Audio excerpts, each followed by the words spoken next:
இந்த மூன்றாவது சாயந்திர ஆராதனையிலே மூன்றாவது பாகத்துக்கு நேரே நாம் வந்திருக்கிறோம். தள்ளிவிடக்கூடாது, தள்ளிவிடாதிருங்க, தள்ளிவிடக்கூடாத காரியங்க. முதல்ல முதிர் வயது கொண்டவர்களுடைய ஆலோசனை தள்ளிவிடக்கூடாது, முதிர் வயது உள்ளவர்களை தள்ளிவிடக்கூடாது, அப்புறம் மனைவியை தள்ளிவிடக்கூடாது. என்ன இதெல்லாம் ஒன்றாவது ஆராதனையில் ரெண்டாவது ஆராதனையில் சனிக்கிழமை தியானித்து கொண்டிருக்கிறோம். இப்பொழுது இந்த சாயந்திர வேலை ஆராதனையில் இன்னும் நாம் தள்ளிவிடக்கூடாத காரியங்களை குறித்து விலாவரியாய் ஆவியானவர் திருசபைக்கு திருவுள்ளம் பற்ற விரும்புகிறார். இது முழுக்க முழுக்க அந்நியர்களுக்கு அல்ல, தேவனுடைய ஜனத்துக்கு தான் இந்த ஆசீர்வாதம். பிரியமான தேவனுடைய ஜனமே, உடன்படிக்கையை தேவ ஜனங்கள் தள்ளிவிடுகிறாங்க. அதற்கு அவன் சேனைகளின் கர்த்தராகிய சேனைகளின் தேவனாய கர்த்தருக்கு வெகு பக்தி வைராக்கியமாய் இருந்தேன். எலியாவை குறித்து சொல்லப்படுகிறது. இஸ்ரவேல் புத்திரர்கள் உமது உடன்படிக்கை தள்ளிவிட்டார்கள். 1 ராஜாக்கள் 19:10 வாசிக்கிறோம்.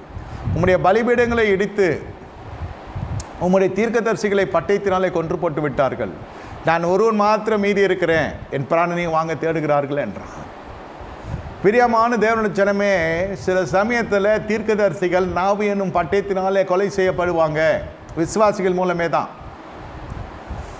நாமம் தரிக்கப்பட்டது சிலது இருக்கிறது, சிலது வார்த்தை தரிக்கப்பட்டது இருக்கிறது, சிலது ஆவி தரிக்கப்பட்டிருக்கிறது, சிலது கிருபை தரிக்கப்பட்டிருக்கிறது.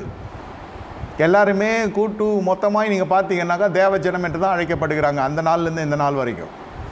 இதில் தேவனை மறுதளிக்கிறவனும் உண்டு, தேவநாமம் தரித்து தேவனுடைய ஆவியை மறுதளிக்கிறவனும் உண்டு, தேவனுடைய ஆவியை பெற்றவனும் மறுதளிக்கிறவனும் உண்டு, தேவ சமூகத்தை மறுதளிக்கிறவனும் உண்டு.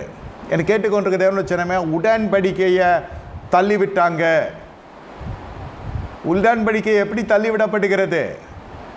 வேசித்தனம் உள்ளே வருகிற பொழுது, விபச்சார பாவம் வாழ்க்கையில் வருகிற பொழுது, விசுவாசின் வாழ்க்கையில் உடன்படிக்கை பெட்டி அவர்கள் மறைமுகமாகவும் நேரடியாகவும் தள்ளிவிடுகிறாங்க. என்ன உடன்படிக்கை? ஞானஸ்தானம் என்ற உடன்படிக்கை புதிய ஏற்பாட்டில், திருமணம் என்ற உடன்படிக்கை. ஞானஸ்தானம் தனி மனித ஒழுக்கத்துக்குரிய ஞானஸ்தானம், அது ஒரு உடன்படிக்கை அல்லவா? இனி பாவத்துக்குள்ளே பார்க்க மாட்டோம், பரிசுத்த ஜீவத்துக்குள்ளே வரப்போகிறோம் என்று நாம் செய்கிறோம். அது எப்படி கரை இல்லாத வாழ முடியும்? தனித்து நம்ம இருக்கிற பொழுது சில சமயத்தில் பிரச்சனை வருது. அதுக்கு தான் தேவ சமூகத்தில் சபை கூடி வருதில் பிரகடனப்படுத்துகிறது வேத புஸ்தகம். இந்த சபை கூடி வருகிற பொழுது கொடுக்கப்படுகிற தேவனுடைய சத்தியம் அது ரட்சிக்கப்பட்ட ஆத்துமாக்கள் ஆகாரமாக போகிறது.